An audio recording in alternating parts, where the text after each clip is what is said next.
तर हे प्रकरण हुंडाबळीचं नाहीच आहे असं आरोपीचे वकील विपुल यांनी म्हटलेलं आहे। त्यांनी दावा केला। विपुल दुशिंग यांनी हा दावा केलाय।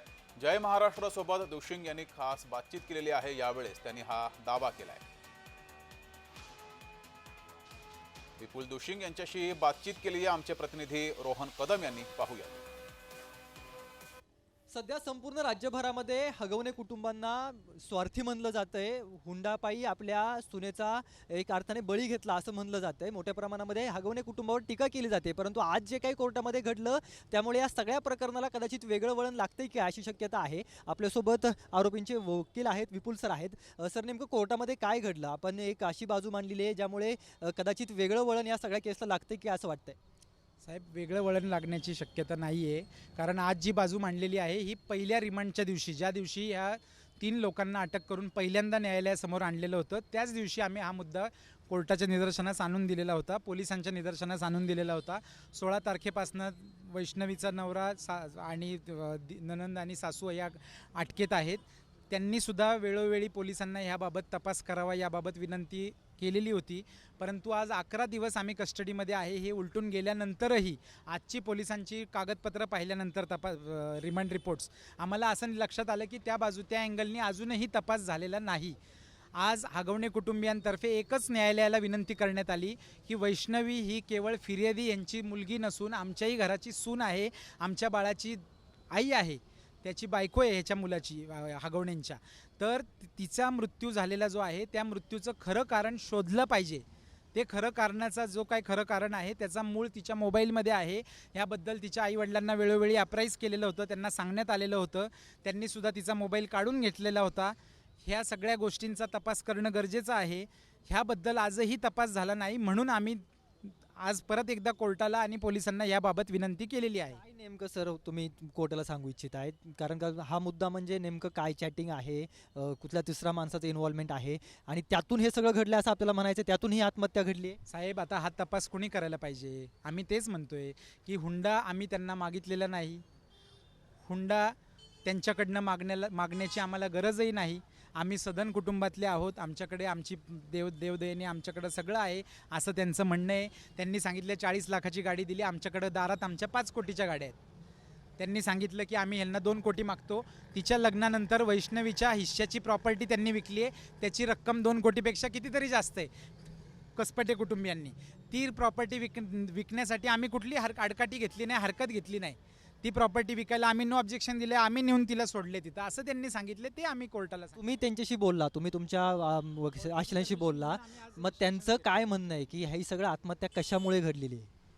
मग तेच शोधा असं विनंती करतोय ना आम्ही, तेच शोधा म्हणतोय। तुम्ही सामान्य जे लोक विचार करतात, एखादी महिला वारली की तिचा हुंडाबळीमुळे जीव गेलेला आहे हे करून जे तुम्ही असा समज आमच्या विरुद्ध करून घेतलाय तोच करू नका, हीच विनंती आज कोर्टाला केली। खरं सत्य शोधा तुम्ही, सत्य शोधल्यानंतरही तुम्हाला वाटलं हेच दोषी आहेत, मग आमच्यावर तुम्ही कारवाई करा, हेच तर मी सांगतोय ना। कोर्टामध्ये सुद्धा सांगितलं की काही व्यक्तीचे चॅटिंग जे आहेत ते त्यांच्यासोबत वैष्णवीसोबत होते आणि त्यातून वाद झालेला होता। हा वाद वैष्णवीच्या कुटुंबाला देखील माहीत होता। मग पुढे नेमकं वैष्णवी सुद्धा ॲक्शन घेतली होती, त्यांनी सुद्धा तिला मोबाईल न वापरण्याबाबत समज दिलेली होती। तो मोबाईल ती वापरत सुद्धा नव्हती, तिने ते सगळं स्टॉप झालेलं होतं, पण त्यानंतर पुन्हा एकदा ते सुरू झालं। त्या व्यक्तीचं ज्याच्याशी चॅटिंग होत होतं त्याची 18 तारखेला एंगेजमेंट होती, ते तात्कालिक 19 किंवा 18 मे, आता ती माझ्या डोक्यात लक्षात नाही आहे, 18 किंवा 19 मे ती झालेली सुद्धा आहे एंगेजमेंट। त्याचं प्रेशर तिला आलं नसेल हे कशावरून? ह्या तुम्ही तपास करायला का नको? का नाही करायचा तपास? नंतर एवढंच सांगतो। जो पोस्टमॉर्टमचा आपण रिपोर्ट पाहिला किंवा अंगावरती जर खुणा पाहिल्या, निशाण होते खूप मारहाणीचे, मग ते कोणी वैष्णवीच्या नवऱ्याने तिला मारलेलं होतं की तो XYZ ज्याच्याबरोबर चॅटिंग होतं त्यांनी मारलं? तुम्ही शोधायला पाहिजे, अशीच आम्ही विनंती करतोय। ते निशाण आहेत ते त्या घटनेच्या दिवशीचे आहेत का असा कुठला मेडिकल रिपोर्ट नाही आहे।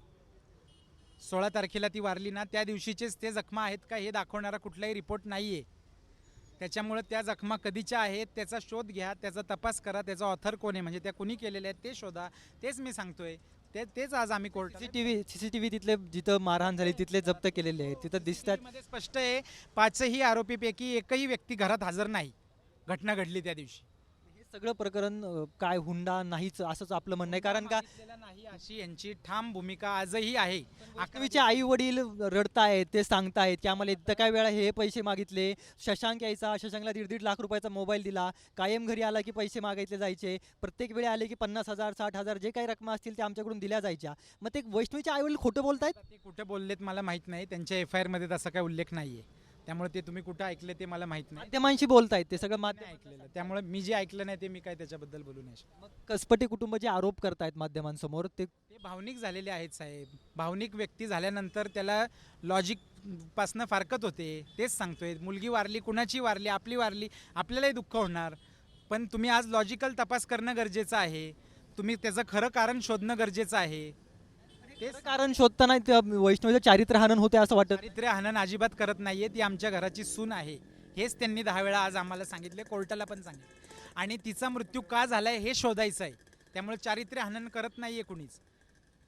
ती चॅटिंग तुम्ही कोर्टासमोर ती चांगली होती, तिच्याबरोबर त्याला संसार करायची इच्छा होती, म्हणून त्यांनी अनेक वेळा हे असे किरकोळ प्रसंग झाले, वादविवाद झाले, तरी सुद्धा त्यांनी तिच्याबरोबर संसार तोडण्याची भाषा कधी केलेली नाही. त्यांनी जे FIR मध्ये लिहिलेले घरी आणून सोडत होता, तोच नवरा बायकोची कोणाची भांडणं होत नाहीत, परत नेत होता 2 दिवसांनी. त्याच्यामुळे ते नॉर्मल नवरा बायकोच्या भांडणाला आज वेगळा अँगल, वेगळा कलर दिला जातोय. त्यामुळे तपास योग्य करा ही विनंती आम्ही केलेली आहे कोर्टापुढे आज. तर हे होते ॲडव्होकेट विपुल. त्यांनी त्यांची बाजू जी आहे ती सध्या कोर्टासमोर मांडलेली आहे आणि यातून आता पुढे नेमकं या सगळ्या प्रकरण नेमकं काय वळण घेतं हे पाहणं अतिशय महत्त्वाचं ठरेल. कॅमेरा पर्सन दीप मिश्रासह रोहन कदम, जय महाराष्ट्र न्यूज, पुणे.